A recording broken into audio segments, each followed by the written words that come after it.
he puesto un título un poco enigmático, quizás, y lo he puesto con interrogación.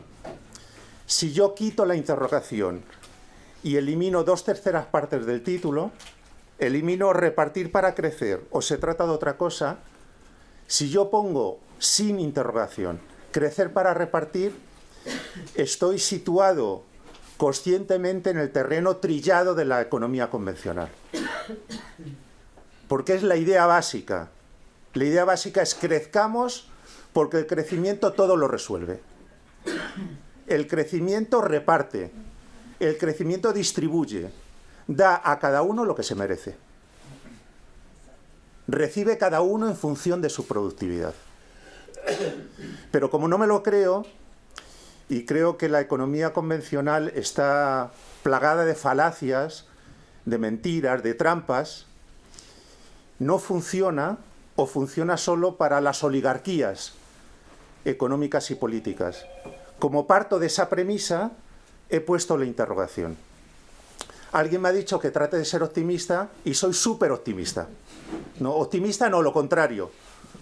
Porque ya estoy diciendo que esta economía que nos venden como racional, eficiente, que da a cada uno lo que se merece, que genera crecimiento, esta economía no funciona. Y que hay otra economía posible, que además de ser necesaria, es viable.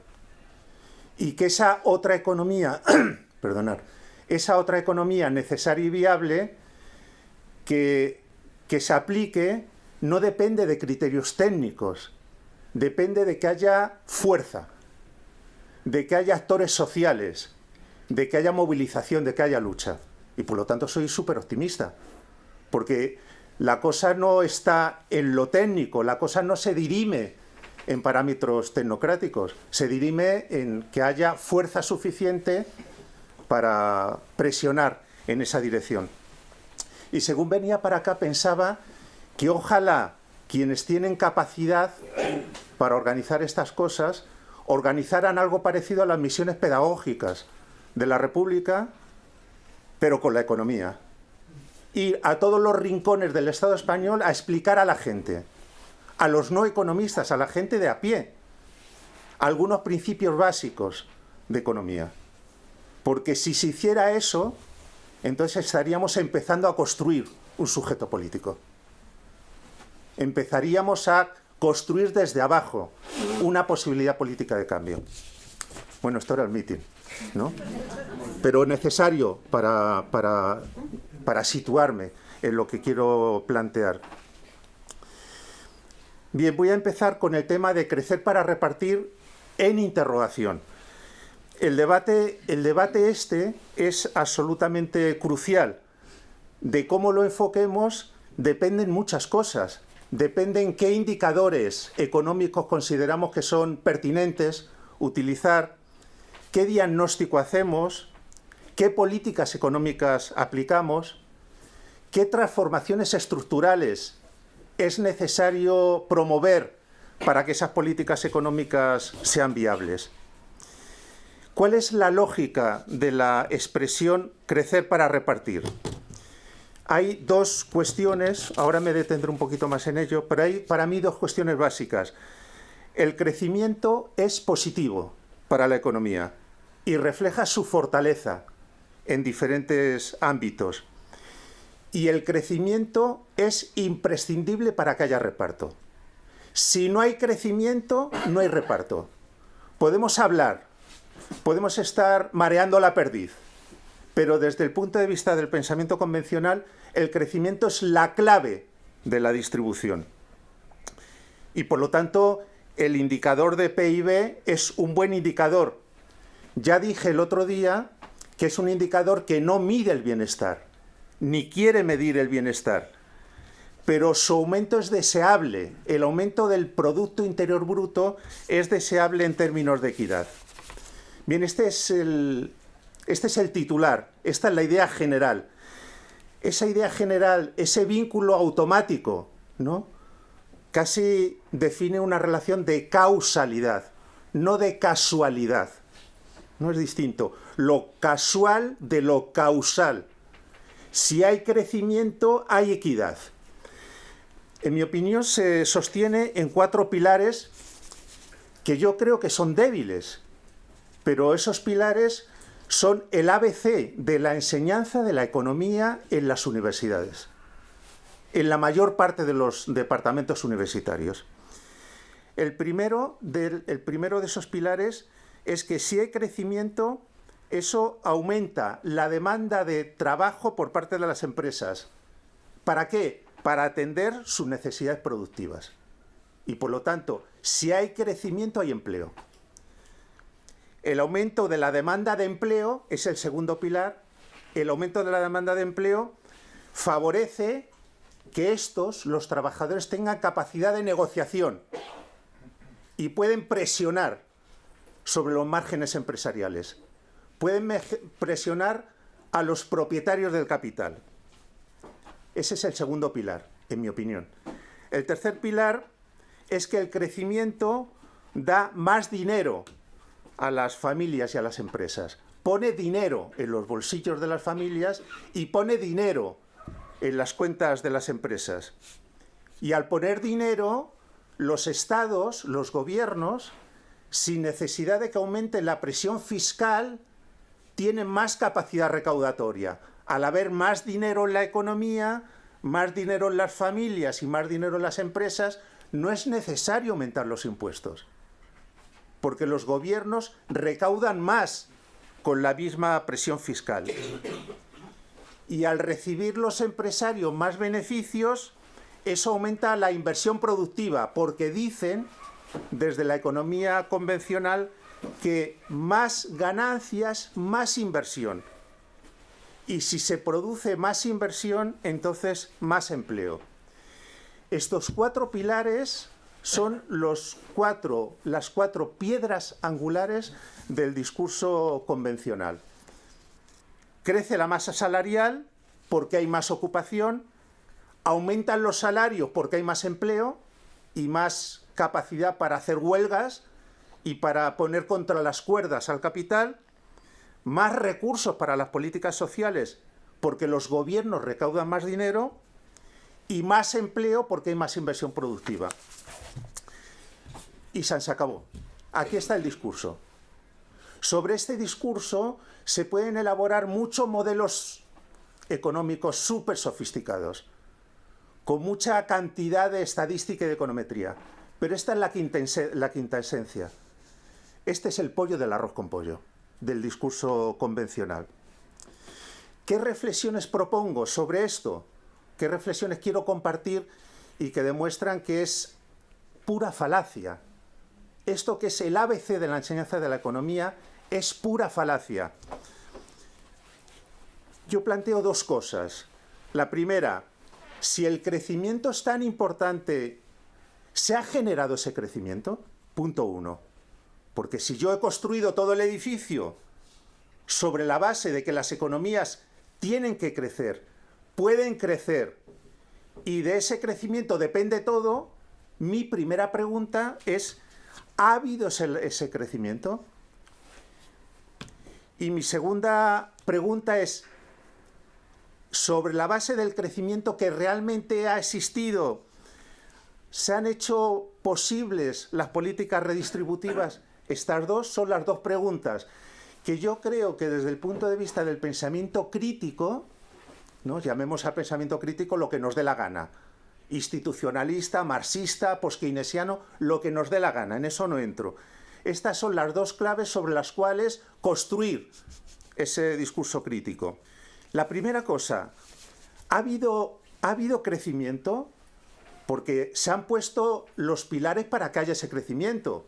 Se ha defendido que hay que dejar que actúen los mercados, porque los mercados son intrínsecamente eficientes. Los mercados no despilfarran, como sí hace lo público. Hay que globalizar porque estar en el mercado internacional es bueno, nos hace rivales o nos hace competir con empresas que son asimismo muy eficientes, y eso produce ganancias de productividad. Y lo primero que quiero plantear es que desde hace más de 5 décadas que triunfa por goleada la concepción neoliberal de la economía, con la irrupción de gobiernos muy conservadores, Reagan en Estados Unidos, Thatcher en el Reino Unido, desde los años 80 del pasado siglo, es decir, que ha llovido mucho desde entonces. Sin embargo, el crecimiento ha sido débil, ha sido endeble. Más globalización, más mercado, menos Estado. ¿Y qué recompensa hemos recibido en términos de crecimiento? Un crecimiento, un crecimiento débil, endeble, errático, en forma de diente de sierra, que crece y decrece. Por lo tanto, aquí ya hay un debate. Tú me prometías el crecimiento era el nudo gordiano de las políticas redistributivas, y has aplicado políticas pro mercado, y has defenestrado lo público, o has ocupado lo público, las dos cosas. Lo has defenestrado por ineficiente y al mismo tiempo has ocupado lo público. ¿Y cuál es el output? ¿Cuál es el resultado de eso? El resultado es que no has cumplido con lo que prometías. Resulta que llevamos más de 4 décadas con un crecimiento débil e inestable. Y entonces aquí hay otro debate. Si esto es así, ¿por qué? No voy a entrar en él, pero es un debate muy importante. Me prometías mucho y el resultado es poco. ¿Por qué la economía no ha crecido? Claro, los defensores de la globalización sin restricciones tienen siempre la receta. Y es que no hemos ido demasiado lejos.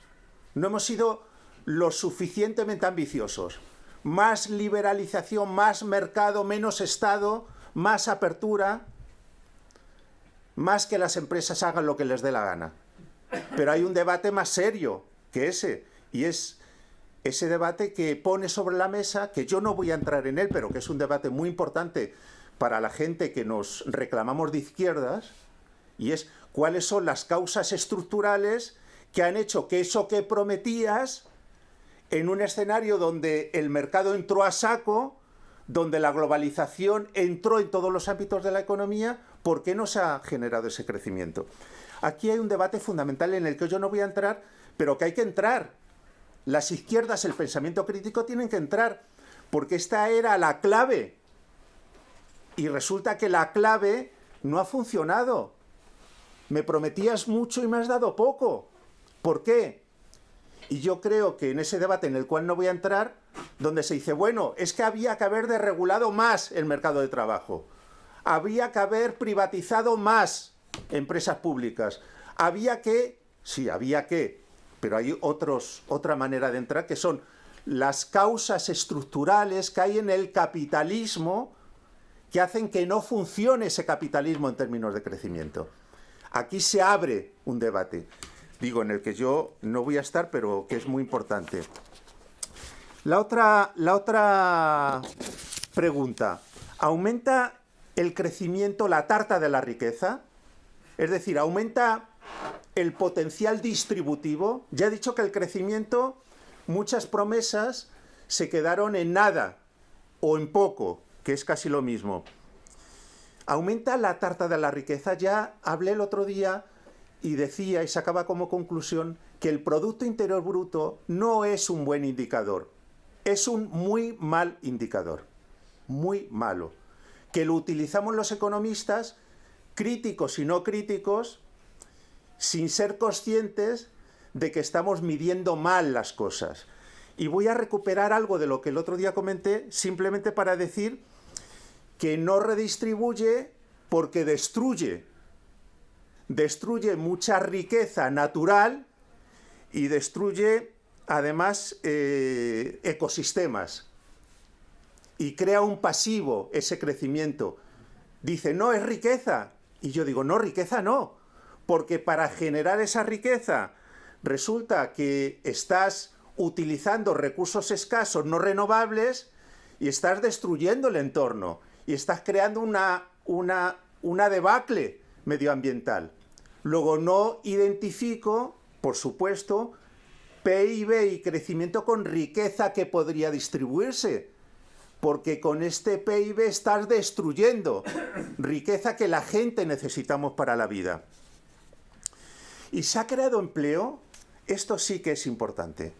Esta es una cuestión que no podemos dejar pasar, porque esto se sostiene que sí, y yo digo que depende. No digo que no.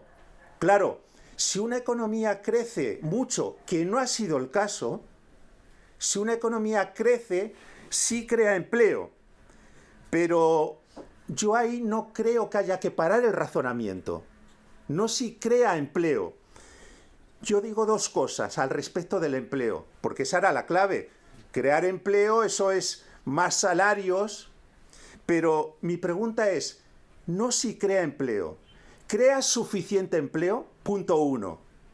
Punto uno. Y punto dos, ¿crea empleo de calidad? ¿Crea empleo decente? ¿Crea empleo digno? ¿Crea empleo compatible con el respeto de los derechos humanos? Por lo tanto, yo no me quiero mover solo en el espacio donde me quiere llevar la economía convencional. No, es que se crean puestos de trabajo. Pero yo quiero añadir a esa creación de puestos de trabajo si los empleos son suficientes, y cuando digo suficientes, es que la gente entra en el mercado de trabajo. Los jóvenes entran y piden un puesto de trabajo. Y una parte de la población inactiva, considerada estadísticamente como inactiva, quiere trabajar. Seguramente muchas mujeres que se ocupan de las tareas reproductivas quisieran tener un empleo asalariado. Y los que eventualmente se encuentran desempleados también quieren un empleo.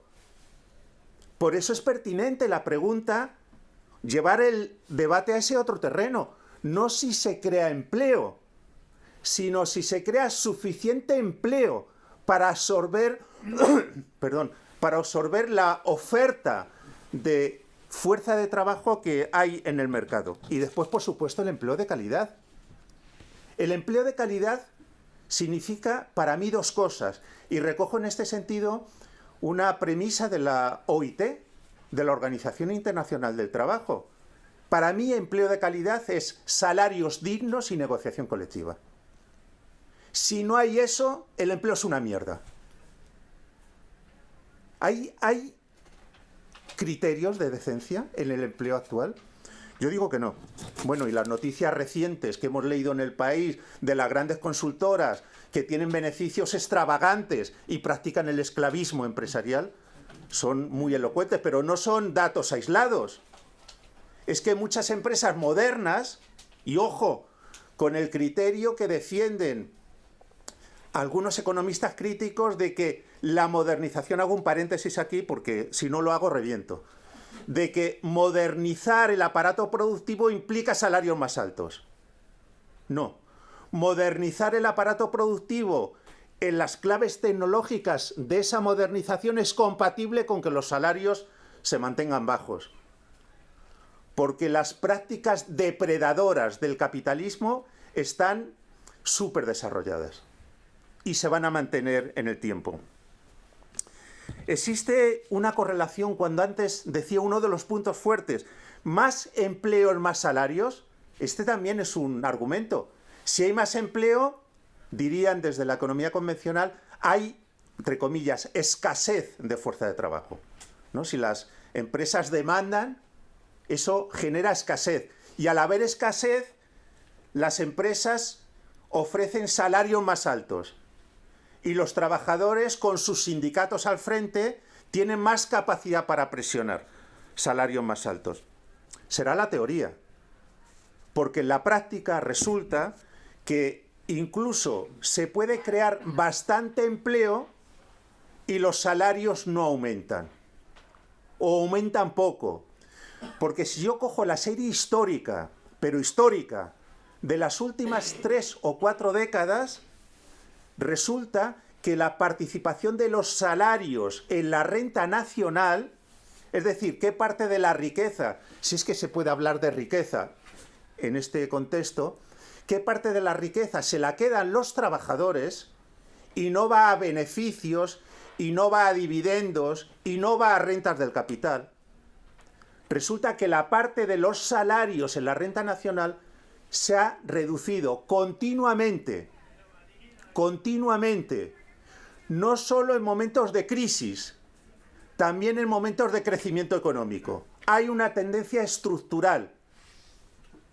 Y por eso lo que yo planteo es que los salarios, o mejor dicho, el empleo, que haya empleo, no garantiza, en absoluto garantiza salarios más altos. En la situación actual en España se crea mucho empleo y los salarios reales de los trabajadores están retrocediendo. Los salarios reales, que implica salario nominal más horas extras más intensidad de trabajo. Las tres cosas.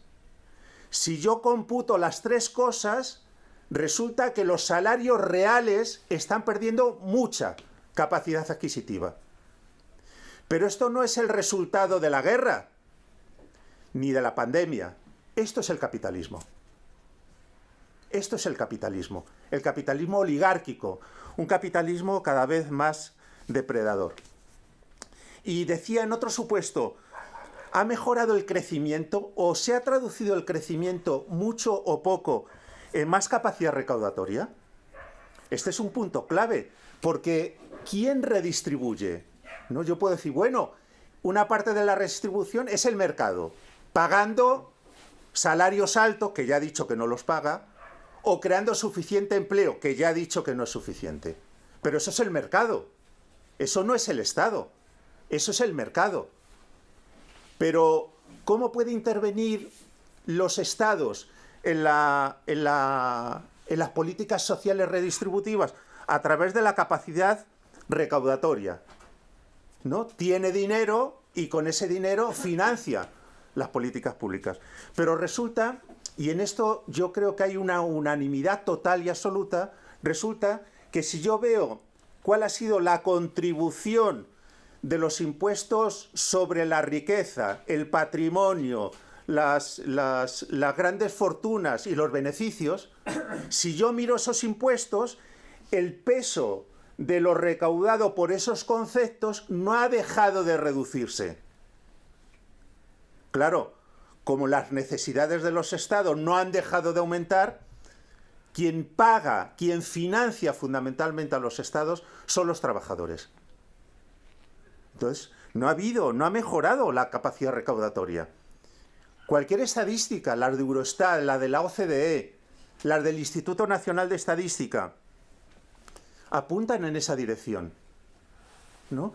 El impuesto que realmente pagan los beneficios, no el tipo nominal, que por cierto ha bajado también, ¿no? A lo largo de las décadas, el tipo medio de los beneficios ha bajado, pero el tipo real, es decir, lo que pagan las empresas y lo que pagan los ricos realmente, una vez deducidas las exenciones y todas las partidas de las que cabe hacer una deducción, resulta que es muy poco, pagan muy poco.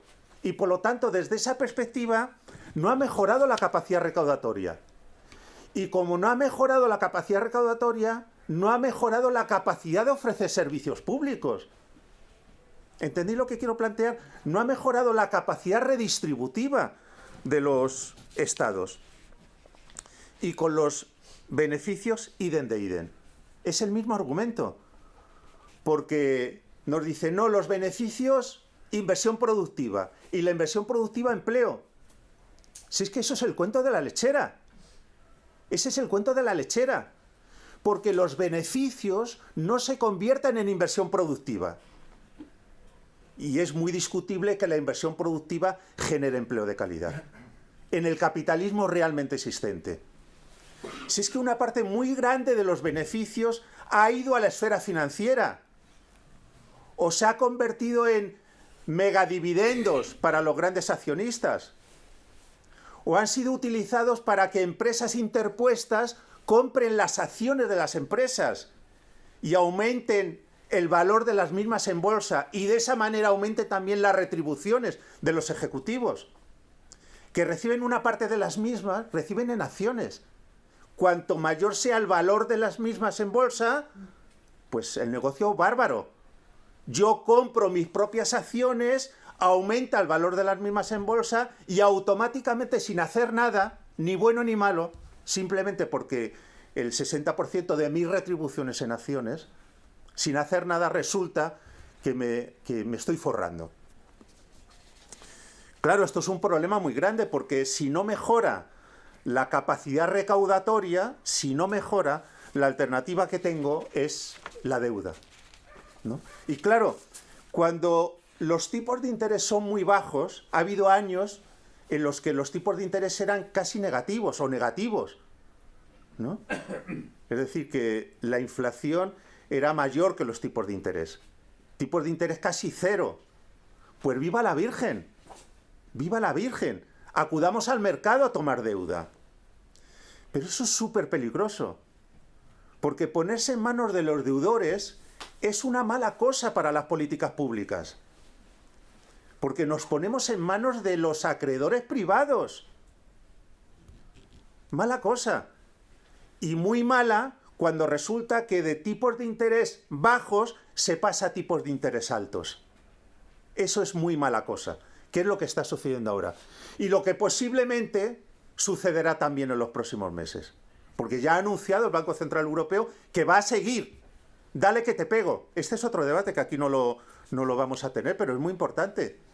¿Por qué con una inflación más moderada, no insignificante, pero más moderada, el Banco Central Europeo ya dice que va a seguir en la misma senda de subir los tipos de interés? ¿Cuál es la agenda? ¿Cuáles son los propósitos del Banco Central Europeo? Y de la Reserva Federal y del Banco de Inglaterra. ¿Cuál es la estrategia? ¿Qué pretenden? Yo tengo mi propia opinión, aunque aquí no la discutamos. Bien, por todo ello, mi punto aquí es que crecer para repartir no funciona. Esta es la conclusión. De todo este rollo, crecer para repartir no funciona. No es una buena premisa. No es un buen planteamiento. Y repartir para crecer, en esto voy a ser más rápido, pero quiero decir que quienes dicen lo contrario, ¿no? Veis que he invertido los términos. Antes era crecer para repartir. Digo que no, esto no funciona. O, como he dicho al principio, funciona para las élites. Pero, ¿y lo otro? Repartir para crecer es un planteamiento muy diferente, que no me convence del todo. Pero hay que reconocer que es un planteamiento muy diferente. Es un cambio sustancial, ¿no? Es un cambio sustancial en la visión tradicional, convencional y vulgar de la economía. Y en este planteamiento está situada buena parte de las corrientes críticas, ¿no? Lo que podríamos llamar corrientes post-keynesianas, ¿no? Donde yo no estoy. Pero es interesante detenerse un poco en esto, porque la cosa es que coloca el reparto como causa del crecimiento, no como resultado del mismo. ¿Entendéis que es completamente distinto? El reparto promueve el crecimiento, que es muy diferente a el crecimiento promueve el reparto. O sea, he invertido los términos de la ecuación. Y la inequidad se sostiene desde esta perspectiva, la inequidad lastra el crecimiento, ¿no? Por eso hay que luchar. Desde este planteamiento estoy reproduciendo una concepción que en parte me gusta, aunque en parte me siento incómodo en ella. Pero en parte me gusta porque dice, la inequidad es importante. Es importante dotar a la inequidad de centralidad. Esto para mí es el punto interesante. ¿Por qué la inequidad lastra el crecimiento? Porque ha sido una de las causas de la explosión de las finanzas, ¿no? Aquí no voy a entrar en el detalle, pero esto ha sido así. La inequidad es una de las responsables, que muchas veces se omite, pero hay que decirlo, es una de las responsables del aumento de la financiarización. La inequidad ha sido un estímulo para que los grupos que estaban en una situación privilegiada, en lugar de invertir en la producción, inviertan en el casino. Invertían en el casino y se quedaban en el casino. No, el casino es una expresión metafórica. No es el casino físico. ¿No? Es una expresión metafórica. ¿Para qué me voy a salir del casino?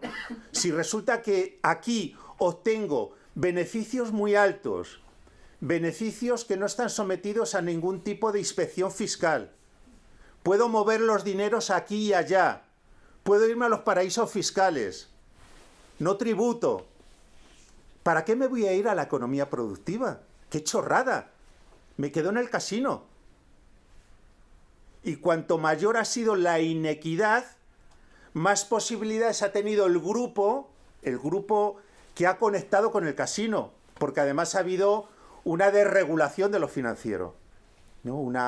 Un planteamiento de que lo financiero es eficiente, se puede medir el riesgo, por lo tanto racional. Dejemos que operen en las finanzas. Pero además la inequidad, se dice desde este planteamiento, penaliza el consumo y la inversión.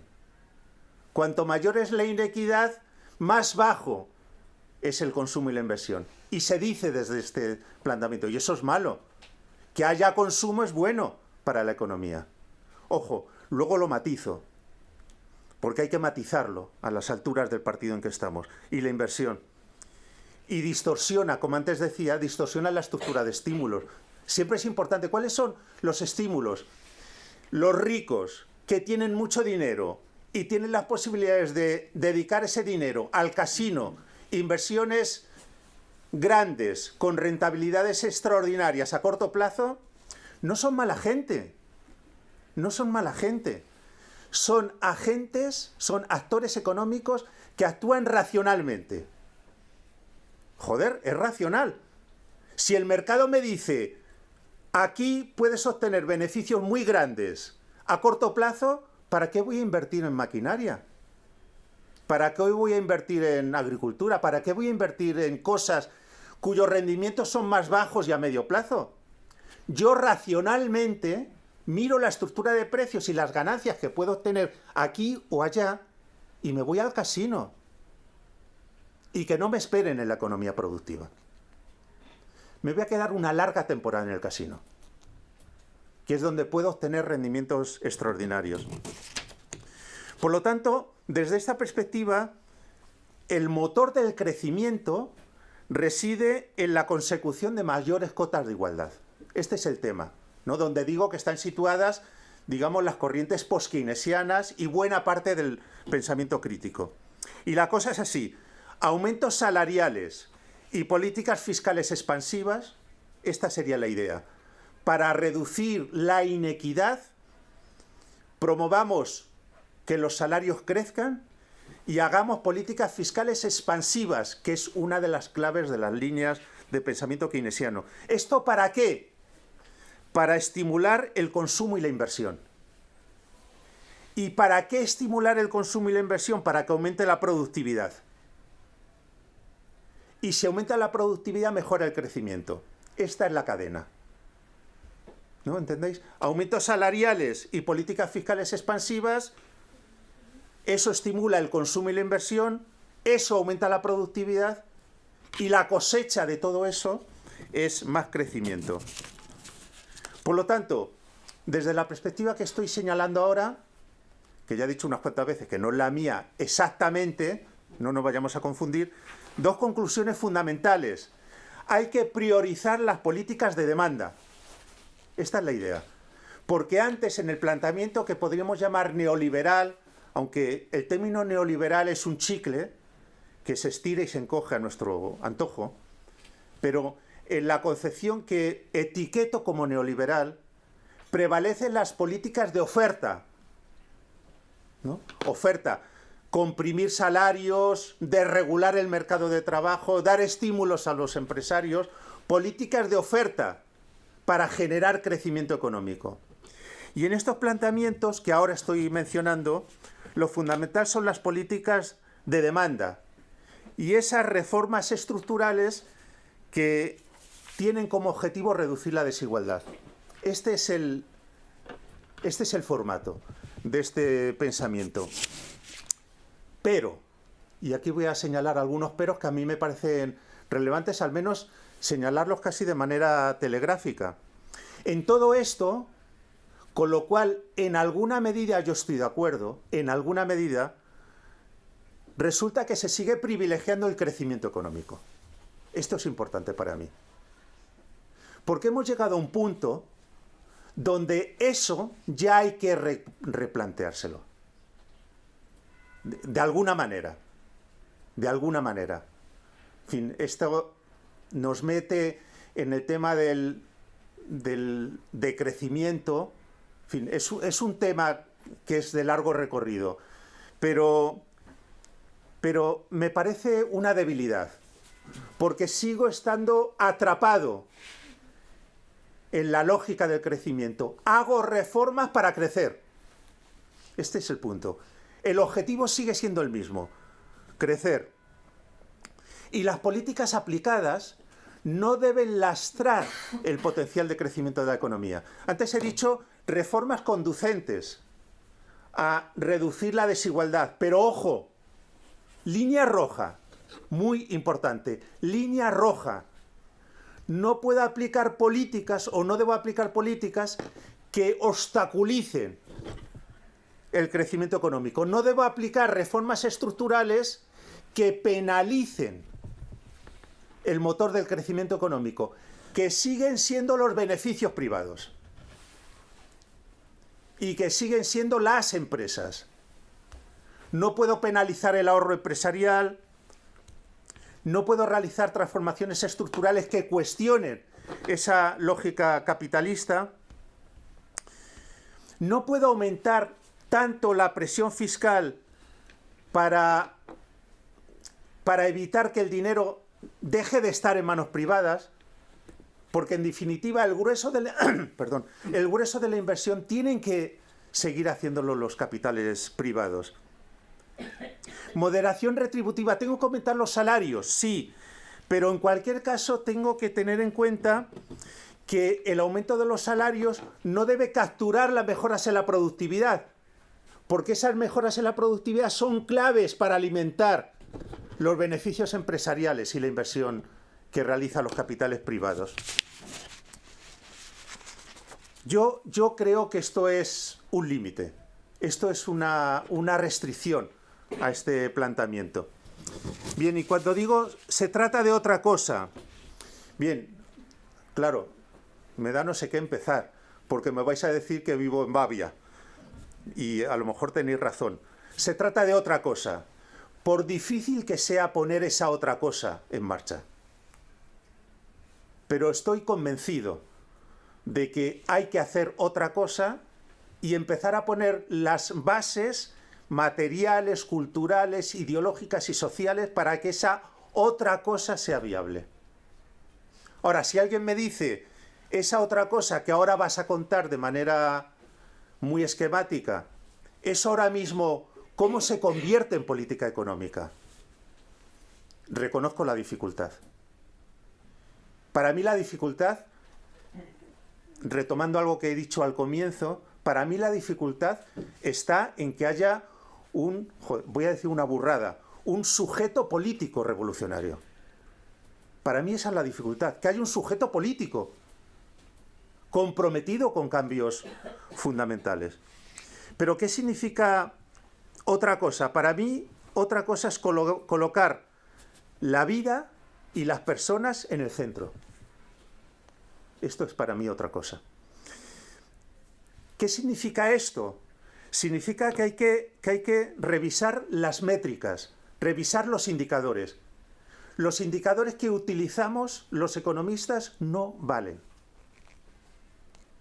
Son claramente insuficientes para medir aspectos cualitativos que yo necesito medir, necesito incorporar al análisis. Porque sin esa dimensión cualitativa estoy atrapado en la lógica convencional. Por lo tanto, necesito revisar las métricas, los objetivos, las políticas, por una razón, porque vivimos en un momento de encrucijada. Yo no planteo una discusión teórica. O sea, no estoy planteando cosas para pasar el rato. Estoy súper convencido de que vivimos un momento histórico. Histórico. Una encrucijada, un cruce de caminos. Y hay que ver cuál es el camino que empezamos a recorrer. Aunque recorrer ese camino esté lleno de incógnitas, o sea difícil, o cueste trabajo. Cambiar la lógica desde las que se construye el discurso económico significa que la equidad y la sostenibilidad, que son para mí dos premisas básicas, no son consecuencia del crecimiento económico ni son condición del mismo. O sea, yo lo separo. ¿Entendéis lo que quiero plantear? La equidad y la sostenibilidad. Equidad significa las personas en el centro y la sostenibilidad significa el planeta vivo. No es condición del crecimiento ni consecuencia del mismo. Eso quiere decir que saco al crecimiento de la ecuación. Claro, alguien me puede decir, pero bueno, está chalado, ¿cómo sacas al crecimiento? Sí, lo saco aceptando, por supuesto, como no puede ser de otra manera, que esa frase no me gusta porque la dicen los políticos cada 2 por 3 y es que reviento cada vez que la escucho. Como no puede ser de otra manera, por supuesto, los pobres y los que no tienen servicios sociales y que no tienen un sistema educativo como Dios manda, por supuesto hay que crecer. Por supuesto que sí, ¿no? Escuelas, hospitales, centros de salud, por supuesto que sí. Y ese crecimiento consume energía, consume agua, consume cosas cuya oferta ya es escasa, cuya oferta es limitada y genera residuos. Pero estos planteamientos que generan crecimiento ya tienen que estar inspirados. Tienen que estar inspirados en términos de equidad y de sostenibilidad. Luego voy a hablar una cosa concreta a ver qué os parece. ¿Cuál sería mi razonamiento? ¿No? Si yo tuviera ahora aquí un PowerPoint, pues tal, pues lo pondría que me gusta mucho lo que hago, ¿no? En este sentido. Yo pongo en el centro del debate, pongo las necesidades. Las necesidades. No las políticas. Quiero que veáis la diferencia, no las políticas, porque hay políticas que tienen un rumbo u otro dependiendo de qué necesidades yo identifico. No pongo las políticas, como si solo hubiera una política económica posible. No lo sé, si hay una o 28.000, pero no empiezo la casa por el tejado. Empiezo la casa por las necesidades. Y las necesidades tienen que trabajar con ese binomio de equidad y sostenibilidad. Tengo que definir cuáles son las necesidades, las urgentes y las no urgentes. Y una vez identifique eso, y identificación que no puede quedar en manos de los tecnócratas, de los que se lo saben todo, sino tiene que intervenir la ciudadanía. Porque si no interviene la ciudadanía, no se escuchan las voces, porque hay una pluralidad de voces y de enfoques. La ciudadanía como actor político tiene que intervenir en la definición de las necesidades en términos de equidad y sostenibilidad.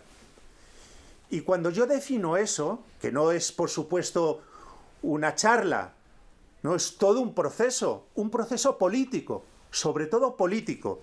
Entonces, en función de las necesidades, tengo que establecer qué recursos y qué actores. Recursos y actores. Pero no puedo, antes no, no puedo. Estoy ciego, no tengo elementos. Defino los recursos y qué actores pueden intervenir en el proceso cuando yo digo tengo estas necesidades productivas, estas necesidades de investigación, estas necesidades sociales, estas necesidades de habilitar ciclos productivos cortos. Tengo estas necesidades. ¿Y cuánto cuestan? ¿Qué recursos necesitas? Humanos, financieros, materiales, productivos. ¿Y qué actores encajan con esas necesidades? Si yo antes no he definido las necesidades, no puedo entrar en los actores públicos o privados. Y una vez tengo eso, o sea, en mi esquema teórico, una vez tengo eso, entonces puedo entrar en el debate de los objetivos y los plazos. He identificado necesidades, he definido recursos y actores, y ahora entro. ¿Qué objetivos? En función de ese background, ¿cuáles son los objetivos? ¿Y qué plazos? Porque todo no se puede hacer al mismo tiempo. Y todos los objetivos no se pueden... Perdón. Todos los objetivos no se pueden acometer en el mismo momento. Y una vez he definido objetivos y plazos, entonces las políticas. Entonces las políticas. Al final, es la última variable, no la primera. Porque la economía convencional nos vende la moto continuamente, sin darnos cuenta o dándonos cuenta. Entonces empezamos por el final. Empezamos por discutir de políticas. No me da la gana. No puedo, estoy incapacitado. Si antes no he definido necesidades, recursos, actores, plazos y objetivos, no sé si es mejor la política monetaria o la política de rentas o la política fiscal. Todo eso lo tengo que definir en este contexto. Y por supuesto, en todo el proceso, para mí es clave la activa participación de la ciudadanía, que es mucho más que llamarles a votar. Es mucho más. No solo es mucho más, es que es algo distinto a llamarles a votar de tanto en tanto. También, por supuesto, no esperemos que no gane Vox y esto, porque esto nos quitan hasta el derecho al voto. No, pero no se trata solo de votar. Se trata de articular mecanismos construyendo desde abajo para que la ciudadanía intervenga. Por eso decía que ojalá alguien o alguna organización monte las misiones de economía para llevar el debate económico a todos los rincones, a todos los pueblos. Eso es la revolución para mí. Eso es comenzar. ¿Cuál es un planteamiento que yo creo que hay que cuestionar? Ese triángulo mágico, ¿no? En este planteamiento que estoy diciendo ahora, ¿no? Ese triángulo mágico, productividad, competitividad, crecimiento. No vale. Para mí no vale. Para mí no vale. Productividad, más productivo, más competitivo. Más competitivo, más productivo. Y todo eso repercute en crecimiento económico. Eso no vale como objetivo. Digo, con independencia de que, por supuesto, hay actividades que tienen que crecer. Por supuestísimo. No hay ninguna duda. Pero ya desde otras premisas. Y hay que entrar de alguna manera en el debate del decrecimiento. Para mí es fundamental, desde este planteamiento que estoy definiendo, que estoy defendiendo, no definiendo, para mí es clave el sector público. Pero el sector público no es más dinero, no es más de lo mismo. Es un sector público con una nueva legitimidad que nace de este amplio debate. Pero, por supuesto, si estos son los objetivos centrales, la equidad y la sostenibilidad, esto no puede quedar en manos de la iniciativa privada. Es incompatible. Es el agua y el aceite. Es incompatible. Tiene que tener un papel central el sector público. El sector público renovado, con una nueva legitimidad, que pasa porque la ciudadanía entra en los debates y entra en los procesos sociales. Para mí esto es una cuestión central. Y yo defiendo, y con esto ya estoy terminando, yo defiendo a corto plazo, ¿no? Para empezar a sentar las bases, yo defiendo la condicionalidad, ¿no? Relacionado con el sector público. Ya sé que se echan pestes sobre la condicionalidad, ¿no? La condicionalidad que impone Europa, ¿no? Tú me das dinero y a cambio me pides no sé qué. Políticas salariales de reducir las retribuciones de los trabajadores, que la austeridad presupuestaria. Y tenemos esa idea de la condicionalidad. Pero una intervención estratégica del sector público tiene que establecer criterios de condicionalidad. Tú recibes dinero o recibes apoyo público, pero ponme sobre la mesa planes concretos de reconversión, con criterios de sostenibilidad, de equidad de género, de límite de las retribuciones de los ejecutivos, condicionalidad social, ecológica y de derechos humanos y laborales. Y si no, no hay apoyo. No hay apoyo. Y eso vale para las grandes y para las pequeñas. Vale para cualquier entidad que reciba algún tipo de apoyo público. Una condicionalidad progresista, una condicionalidad que encaje con este otro planteamiento que yo creo que es donde debemos situar la acción política y donde debemos situar el debate. Y por supuesto, ya para terminar, yo considero que hay que darle una dimensión más amplia y ambiciosa al reparto. No solamente, o sea, no lo anterior, que era reparto, pero ojo, a ver si me voy a erosionar los mecanismos del crecimiento. No, aquí estoy en otra lógica. Y como estoy en otra lógica, hay que dar una dimensión más amplia, más generosa, ¿no? Hay que repartir, por supuesto, renta y riqueza, hay que repartir tiempos y hay que repartir recursos. Y esto debe nacer también de un debate social amplísimo, ¿no? Yo creo que, por supuesto, todo esto es, no sé, a lo mejor creéis que es el chocolate del loro, no lo sé. Todo esto es súper complejo, ¿no? Súper difícil. Pero ya lo he dicho al principio y es mi convencimiento.